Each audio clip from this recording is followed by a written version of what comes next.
Jadi tugasnya syaitan ya'murukum bisu'i wal fahsya, memerintahkan kita melakukan keburukan dan perbuatan keji. Itu dorongan dari syaitan. Sehingga syaitan ini dia menggoda di seluruh kalangan kaum muslimin, seluruh manusia. Tidak ada yang selamat daripada konspirasinya syaitan.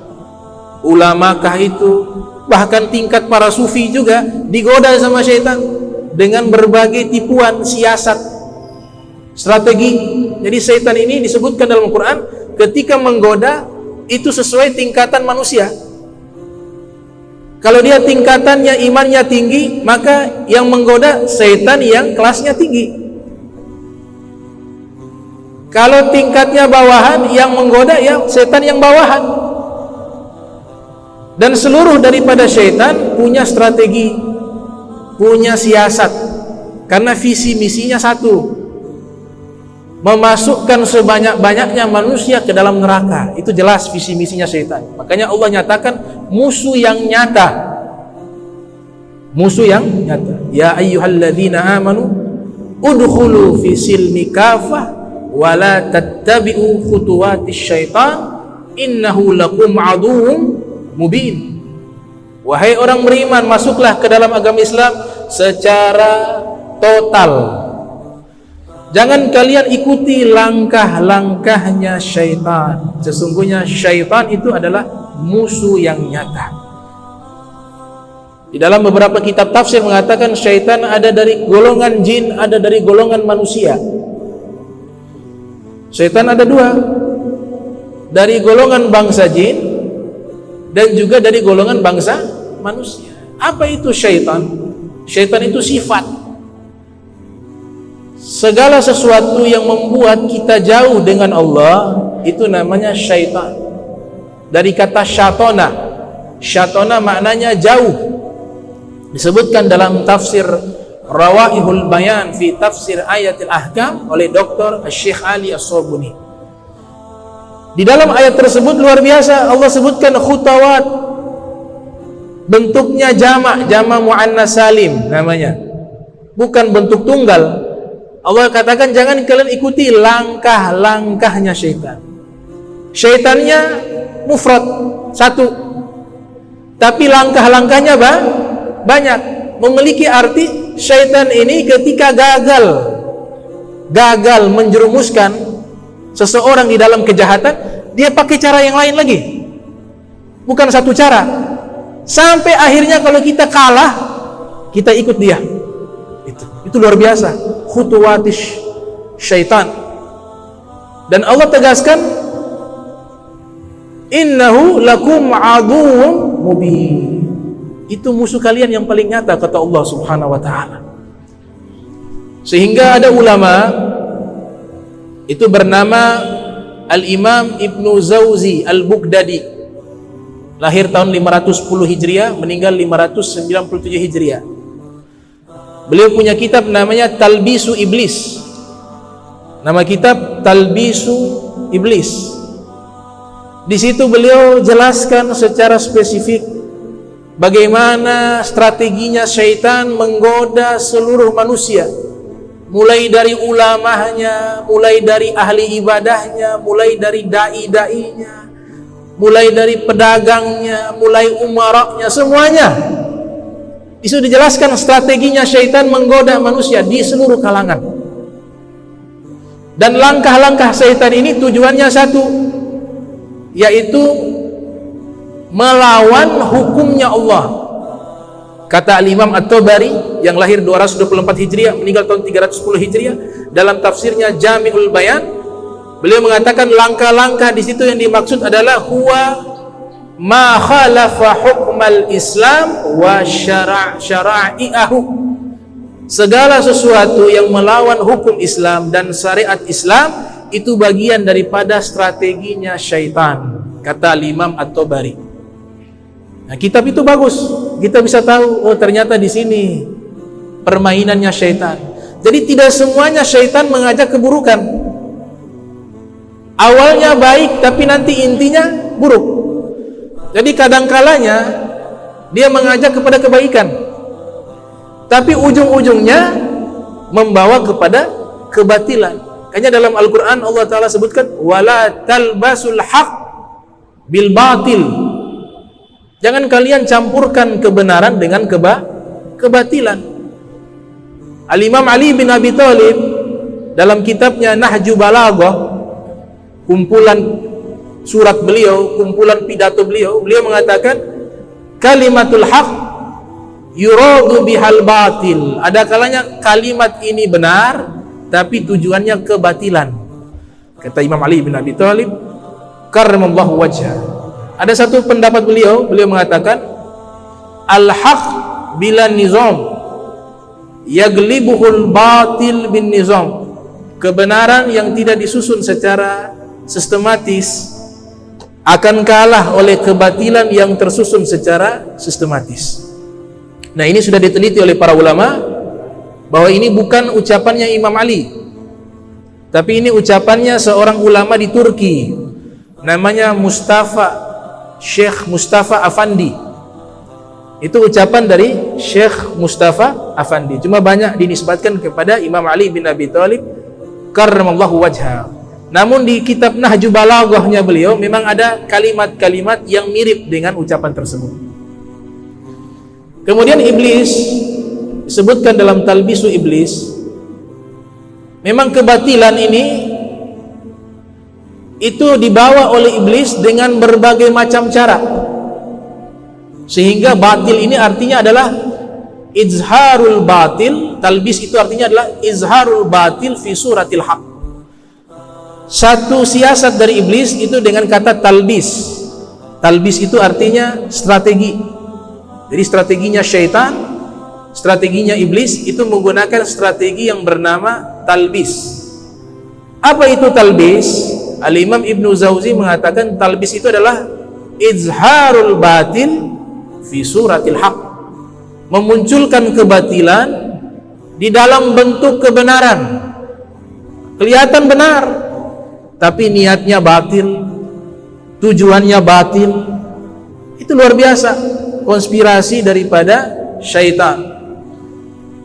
Dan syaitan ini disebutkan di dalam hadis Nabi Muhammad SAW, kita ini 24 jam tidak bisa terpisah dengan syaitan. 24 jam. Hadis riwayat Al-Imam Bukhari yang lahir tahun 194 Hijriah, meninggal 256 Hijriah.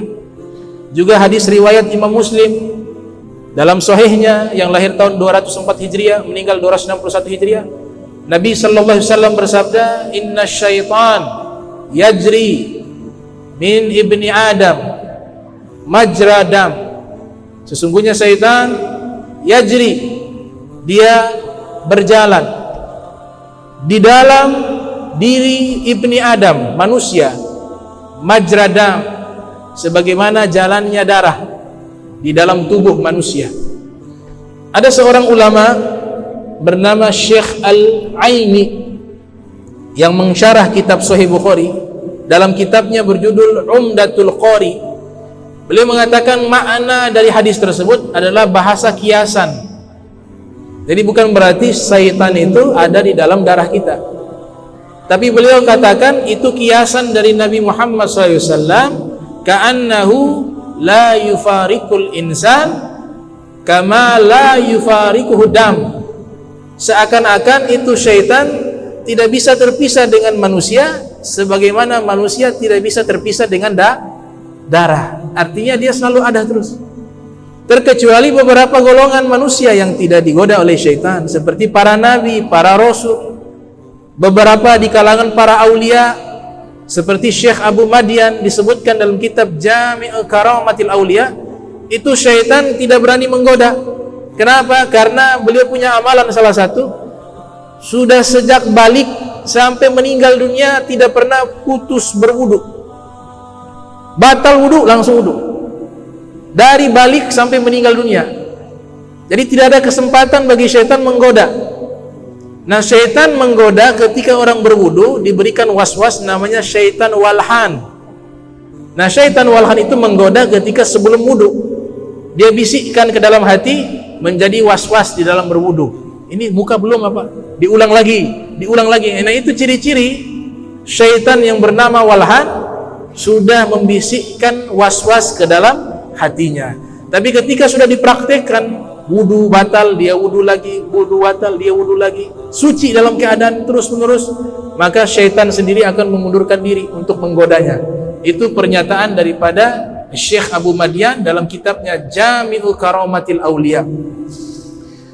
Nah, kemudian Syekh Aini mengatakan cara syaitan itu menggoda kita melakukan keburukan, tidak langsung muncul di hadapan kita kemudian memaksa kita melakukan kebaikan, tidak seperti itu. Caranya satu, yuwaswisu fi sudurin nas. Dia membisikkan bisikan kejahatan di dalam hati manusia. Itu caranya. Jadi kalau kita mengikuti, berarti kita sudah tunduk kepada syaitan. Tapi kita bisa lawan. Kalau ada bisikan keburukan, kita lawan. Maka lawannya itu kepada bisikan syaitan, kita secara otomatis telah melawan syaitan. Karena bisikan syaitan itu pasti keburukan. Sehingga dikatakan oleh Al-Imam Al-Aini mengatakan, fa innahu yulki waswasatahu fi masamin latifatin minal badan. Caranya syaitan itu dia membisikkan waswas lewat pori-pori manusia. Kita punya pori-pori. Dia membisikkan lewat pori-porinya manusia yang ada di dalam tubuh kita. Fatasil waswasatu ilal qalbi, maka waswas itu nanti dia masuk ke dalam hati. Itu syarah penjelasan dari ulama bernama Al-Imam Al-Aini. Kemudian di dalam Al-Qur'anul Karim kita harus cari tahu sifat-sifatnya syaitan itu seperti apa. Dan syaitan ini dia mengajak kepada kita mengikuti sifat-sifatnya. Yang pertama, sifatnya syaitan itu at-tabdzir. Tabdzir ini mengajak kita untuk boros, menghamburkan harta di dalam maksiat. Itu Allah sebutkan dalam Al-Quran, wala tubadzir tabdzira innal mubadzirina kanu ikhwana syayatin wa kana syaitanu lirabbih kafura. Jangan kalian menghamburkan harta kalian sia-sia. Sesungguhnya orang-orang yang menghamburkan hartanya di tempat-tempat yang sia-sia, menghamburkan hartanya di dalam kemaksiatan kepada Allah Subhanahu wa taala, Allah nyatakan mereka itu saudaranya syaitan. Wa kana syaitanu lirabbih kafura, dan syaitan kepada Allah kafir, ingkar. Jadi sifat mubadzir ini beda dengan israf. Ada perbedaan. Al-Imam Ibnu Zawzi Al-Qayyim dalam kitab Ar-Ruhnya beliau yang lahir 691 Hijriah, meninggal tahun 751 Hijriah, mengatakan kalau dermawan juga ada ilmunya. Tidak semua menghamburkan harta dikatakan dermawan. Tapi beliau katakan dermawan itu adalah yada'ul ata fi mawadi'ihi. Ketika dia berikan sesuatu hartanya itu di tempat-tempat yang baik, itu namanya dermawan. Tapi kalau hartanya dia hamburkan, dia berikan yada'ul ata fi ghairi mawadi'ihi, di tempat-tempat yang tidak pantas, di tempat-tempat yang tidak memberikan manfaat, itu namanya israf. Jadi hartanya dikasih kepada sesuatu yang dimana di situ tidak ada nilai kebaikan, tapi hartanya habis di situ, itu namanya al-israf. Kalau tabdzir atau kita kenal dengan kata mubadzir, itu yada'ul ata fi ma'asillahi subhanahu wa ta'ala. Dia menghamburkan hartanya, dia berikan hartanya, dia habiskan hartanya di dalam kemaksiatan kepada Allah subhanahu wa ta'ala. Itu yang namanya mubadzir. Nah, orang seperti ini mengambil sifatnya syaitan, bahkan menjadi saudaranya syaitan, kata Allah subhanahu wa ta'ala. Ini sifat pertamanya syaitan. Kemudian yang kedua, Sifatnya syaitan adalah selalu bermaksiat. Apa yang Allah perintah selalu dilawan perintahnya. Inna syaitana kana lirrahman asiyah. Sesungguhnya syaitan kepada Allah selalu bermaksiat. Jadi kalau orang setiap hari dia maksiat, tidak pernah bertaubat, waktunya habis dengan kemaksiatan, maka itu adalah satu sifatnya syaitan. Sifatnya syaitan selalu bermaksiat. Inna syaitana kana lirrahman asiyah. Kita umat Nabi Muhammad SAW sebenarnya sudah diberikan anugerah besar. Kita punya kaki ini sebenarnya sudah satu langkah di dalam surga, tinggal masuk. Kenapa demikian? Karena Allah telah memilih kita menjadi umat Nabi Muhammad SAW, umat yang paling terbaik. Kuntum khaira ummah ukhrijat linnas. Kalian sebaik-baiknya umat yang Allah munculkan bagi manusia. Sebaik-baiknya umat di ayat tersebut adalah umat Nabi Muhammad SAW. Selangkah lagi kita masuk ke dalam surga. Sudah dapat Islam, kemudian sudah menjadi umat Nabi Muhammad SAW. Sehingga dalam hadis riwayat Imam Bukhari, Nabi pernah bersabda, kullu ummati yadkhulunal jannah. Hakikatnya seluruh umatku itu mereka masuk ke dalam surga. Kemudian Nabi katakan, kullu ummati yadkhulunal jannata illa man aba. Namun yang tidak mau masuk surga juga ada. Jadi hakikatnya umat Nabi Muhammad itu masuk ke dalam surga. Cuma ada juga umat Nabi Muhammad yang tidak mau masuk ke dalam surga. Qalu, para sahabat bertanya, ya Rasulullah, wa man ya'ba? Siapa itu yang tidak mau masuk surga? Nabi katakan sallallahu alaihi wasallam, man ata'ani dakhalal jannah. Yang taat padaku masuk surga. Wa man asani faqad aba. Yang bermaksiat, yang mengingkari ajaranku, yang tidak mau taat kepadaku, nah mereka itulah yang tidak mau masuk ke dalam surga. Nah ini sifatnya syaitan, yaitu maksiat yang kedua. Yang ketiga, sifatnya syaitan yang ketiga adalah takabur, sombong, congkak. Itu sifatnya syaitan.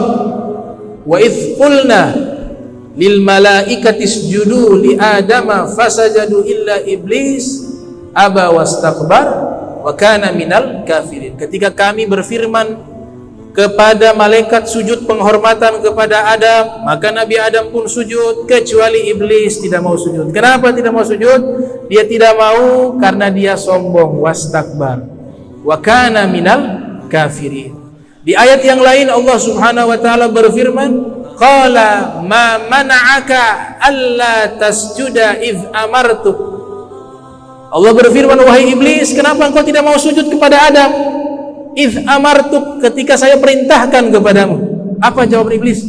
Qala ana khairun minhu. Oh, saya lebih baik dari Adam. Khalaqtani min nar wa khalaqtahu min tin. Kau ciptakan saya dari api dan engkau ciptakan Adam dari tanah. Ini sifatnya syaitan, takabur, sombong. Dan Nabi tegaskan di dalam hadis yang diriwayatkan oleh Imam Muslim dalam sahihnya, Nabi katakan, la yadkhulul jannata man fi qalbihi mithqalu dzarratin min kibrin. Tidak akan masuk surga orang yang dalam hatinya ada seberat atom dari sifat sombong. Ini atom ukurannya tidak bisa terlihat dengan mata, kecil. Nabi mengatakan mustahil masuk surga orang yang dalam hatinya ada seberat atom dari rasa sifat sombong, kibir. Sehingga ada sahabat berkata, faqala rajulun, ya Rasulullah, inna rajula yuhibbu ayyakuna thawbuhu hasanah wa na'lahu hasanatan. Tapi Rasulullah, ada di antara kami seseorang menggunakan baju yang bagus. Ini sahabat saking takutnya dengan hadis yang Nabi katakan orang sombong tidak masuk surga, sampai dia pikir yang pakai baju bagus juga sombong. Dia katakan, ya Rasulullah, ada orang pakai pakaian bagus. Apakah itu sombong? Dan juga ada orang menggunakan sendal dengan sendal yang bagus. Apakah itu sombong? Kata Nabi, bukan. Innallaha jamil. Allah itu maha indah. Ini pendidikan dari Nabi. Jadi sombong itu sebenarnya tidak terlihat dari pakaian, bukan ukuran dari pakaian, dari sendalnya, dari rumahnya, tidak. Sombong itu karakter yang muncul lewat perbuatan, yang sumbernya ada dalam hati. Sehingga Nabi katakan, kalau pakaiannya bagus, sendalnya bagus, tapi dalam hatinya tidak sombong, ya tidak apa-apa. Karena Allah mencintai keindahan. Allah maha indah. Innallaha jamilun yuhibbul jamala. Allah maha indah dan Allah mencintai keindahan. Kemudian Nabi jelaskan, al-kibru, substansi atau maksud daripada sombong adalah batarul haq, menolak kebenaran, wa ghamtun nas, dan menganggap remeh manusia. Itulah kesombongan, kata Nabi Muhammad sallallahu alaihi wasallam. Nah, ini 3 sifatnya syaitan. Boros, tabdzir yang pertama, yang kedua maksiat, yang ketiga sombong. Yang keempat, sifatnya syaitan yang Allah sebutkan dalam Al-Quran, itu melakukan perbuatan buruk dan keji. Innama ya'murukum bisu'i wal fahsya wa an taqulu 'ala Allahi ma la ta'lamun. Sesungguhnya syaitan itu selalu memerintahkan kepada kalian berbuat keburukan dan melakukan kekejian, dan memerintahkan kalian berkata yang tidak layak kepada Allah Subhanahu wa taala dengan sesuatu yang tidak diketahui. Nah, ini juga bisikan-bisikan dari syaitan, dan ini juga mengilustrasikan sifatnya syaitan, yaitu buruk dan keji. Kemudian yang kelima, sifatnya syaitan selalu menghalangi orang untuk melakukan kebaikan. Diboikot kalau ada kebaikan. Innahum la yasuddunahum 'anis sabil. Sesungguhnya mereka syaitan memiliki sifat selalu menghalangi manusia melakukan kebaikan atau melakukan kebenaran, dihalangi. Kalau ada manusia menghalangi orang berbuat baik, yaitu dia syaitan. Karena sifatnya syaitan menghalangi dari perbuatan baik. Wa yahsabuna annahum muhtadun, dan mereka menyangka diri mereka telah diberikan petunjuk. Jadi subhanallah, tadi saya katakan punya siasat, punya strategi dari syaitan. Dia mengajak orang melakukan keburukan, tapi orang tersebut merasa melakukan kebaikan. Makanya Allah sebutkan yahsabuna annahum muhtadun. Mereka menyangka mereka berada di dalam petunjuk. Ini sifat syaitan yang kelima. Yang keenam, sifat syaitan yang keenam, yaitu al-wa'dul al-kizbu, janji yang dusta. Syaitan suka berjanji. Biasanya kalau kita takut kefakiran, kemiskinan, takut, ragu dengan rizkinya Allah, itu maksiat.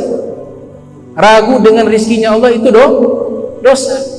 Makanya Habib Ahmad bin Zain Al-Habsyi dalam kitab beliau Risalatul Jami'ah itu ada di bagian akhir mengatakan, di antara dosa-dosa hati adalah asyak fillah, ragu kepada Allah, dan asyak fi rizq, ragu kepada rizkinya Allah.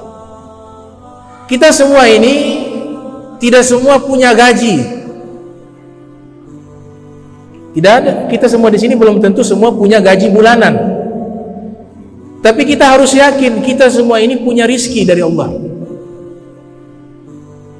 Banyak orang yang tidak bergaji bisa hidup karena yang memberikan rizki adalah Allah. Jadi tidak semua punya gaji, tapi semua punya rizki. Itu gak boleh diragukan. Kalau yang ragu rizkinya Allah, Al-Habib Ahmad bin Zain Al-Habsyi mengatakan dia sudah maksiat hati.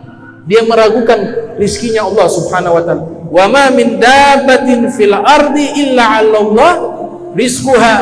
tidaklah hewan yang hidup atau makhluk yang hidup di muka bumi melainkan rizkinya telah dijamin oleh Allah Subhanahu wa taala. Nah, ini syaitan tahu kelemahan manusia, takut kepada rizki, takut kepada kefakiran, sehingga disebutkan dalam Al-Quran, asyaitanu ya'idhukumul faqra wa ya'murukum bil fahsya. Subhanallah, Allah sebutkan, Allah kabarkan kepada kita, kalau dalam hati kita takut masalah rizki, masalah kemiskinan, kefakiran, kesusahan, itu adalah bisikan atau janji dari syaitan. Syaitan ya'idhukumul faqra, syaitan selalu menjanjikan kepada kalian kefakiran. Kalau sudah kefakiran, kita takut dalam hati kita, rizki kita sudah ragu kepada Allah, maka yang berikutnya apa? Berikutnya ya'murukum bil fahsya, dia mudah mengajak kalian melakukan kekejian, perbuatan jahat, perbuatan buruk.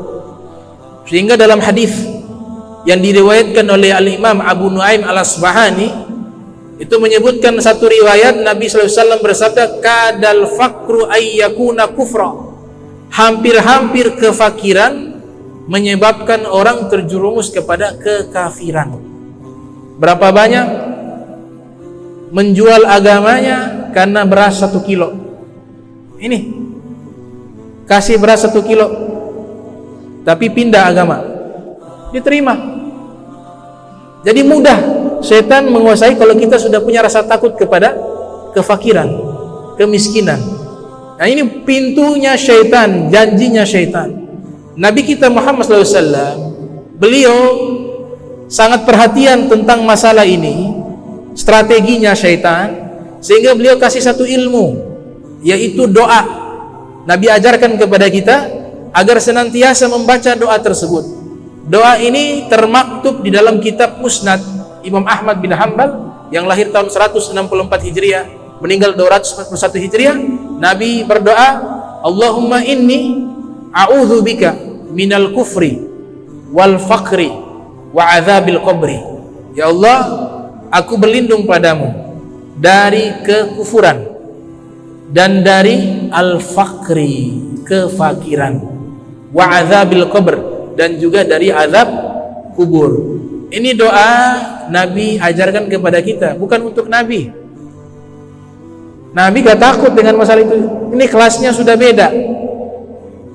Nabi tidak mampu digoda oleh syaitan. Tapi doa ini Nabi sengaja menyampaikan untuk diajarkan kepada umatnya.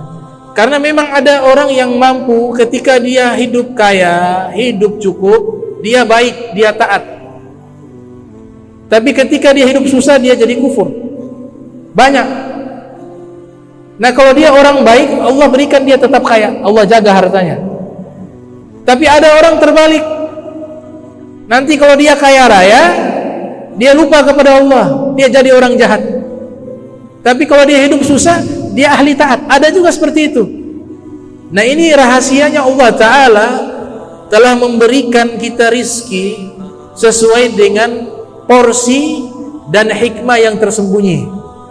Al-Imam Fudail bin Iyad mengatakan, beliau katakan, kalau orang dihalangi untuk sujud kepada Allah, berat untuk sholat, sholatnya berat, berbuat baik sulit, justru mudah melakukan kejahatan.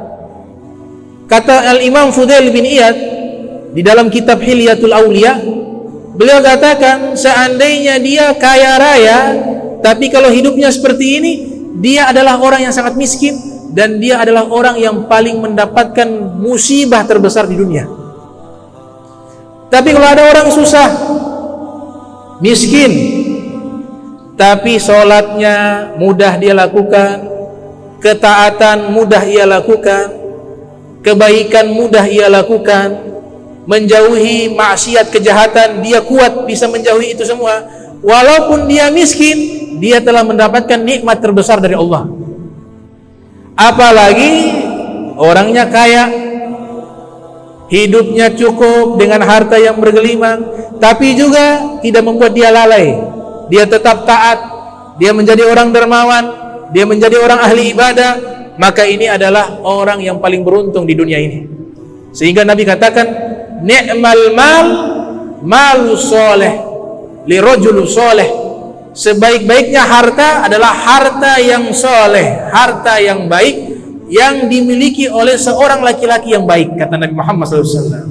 Jadi bukan berarti kita meminta hidup susah, tidak. Islam mengajarkan kita untuk menjadi orang yang kuat, kuat dari sisi intelektual, kuat dari sisi ekonomi, kuat dari teknologi. Ada hadis Nabi mengatakan, hamba yang kuat, al-mu'minul qawi, orang beriman yang kuat, ahabbu ilallahi subhanahu wa ta'ala, lebih dicintai oleh Allah subhanahu wa ta'ala dibanding minal mu'minat dhaif, dari orang beriman yang lemah. Ini kata lemah di sini dari berbagai aspek, lemah ekonominya, lemah ilmunya, lemah kekuatannya, sehingga diajarkan kita umat Islam selalu kuat. Makanya kata kuat itu dalam Al-Quran sangat banyak. Ya Yahya khuzil kitaba biquwah wa atainahu hukma sobiyah. Wahai Yahya, ambillah kitab suci itu biquwah, dengan kuat, lawan dari lemah. Nah, ini 6 sifat daripada syaitan yang Allah sebutkan di dalam Al-Quran. Mudah-mudahan kita dijauhkan daripada sifat-sifat buruk tersebut.